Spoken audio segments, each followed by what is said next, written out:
Direction les États-Unis, maintenant où la politique vaccinale connaît un nouveau changement à l'approche de la rentrée scolaire.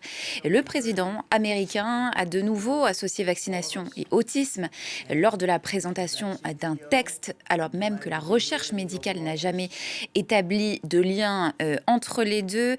On va faire le point sur ce nouveau décret signé hier par Donald Trump avec vous, Mélina Huette. Bonjour.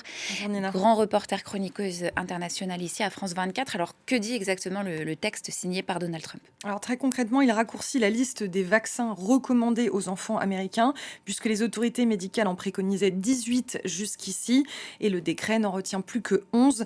L'hépatite B notamment disparaît de cette liste, tout comme la grippe saisonnière et le Covid. Deuxième point, le texte demande de dissocier le ROR. Vous savez, c'est un vaccin combiné qui protège contre la rougeole, les oreillons et la rubéole. Eh bien, un groupe de travail du ministère de la Santé doit chercher à le proposer en injection séparée. En fait, pour justifier ce texte, lundi, dans le bureau ovale, comme vous le voyez derrière moi, Donald Trump est revenu à plusieurs reprises sur l'autisme, vous l'avez évoqué, Nina, tout en reconnaissant qu'on ignore pourtant ce qui provoque ce trouble.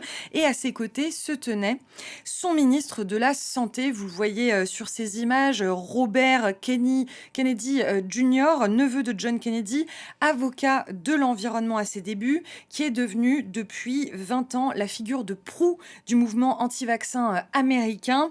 Candidat à la présidentielle de 2024, il s'était retiré pour soutenir Donald Trump, qui lui a confié du coup en échange les agences sanitaires du pays. Il se tient sur l'image en grand à sa gauche.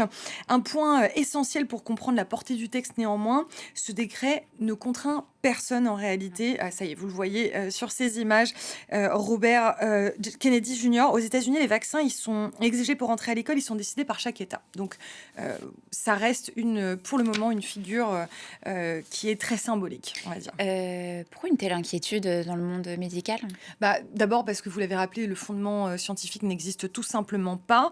Des décennies de travaux ont conclu à l'absence de lien entre les vaccins infantiles et l'autisme, même si quelque chose qu'on lit encore aujourd'hui, dont une vaste étude danoise qui a été publiée en 2019. Ensuite, parce que dissocier le RER dont je vous parlais tout à l'heure, ça revient à retarder la vaccination. Pourquoi? Parce que ces vaccins séparés, ils n'existent pas sur le marché états-unien. Le président de l'Académie américaine de pédiatrie estime qu'il faudrait plus de 10 ans pour les homologuer. Ça veut dire qu'en attendant, on espace les injections et ça laisse les enfants exposés plus longtemps. Et tout cela pendant la pire épidémie de rougeole que connaissent les États-Unis depuis plus de 30 ans. On est à plus de 2300 cas recensés cette année. C'est absolument énorme. Dernier élément, la contestation, elle vient pas seulement des démocrates, mais aussi du camp présidentiel. Bill Cassidy, sénateur républicain de Louisiane, il est hépatologue. Il a passé des années à vacciner contre l'hépatite B dans les collèges de son État.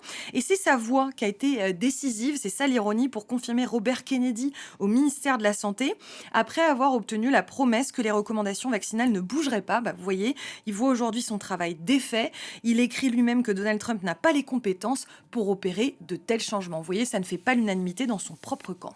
Merci Mélina Huette pour le décryptage.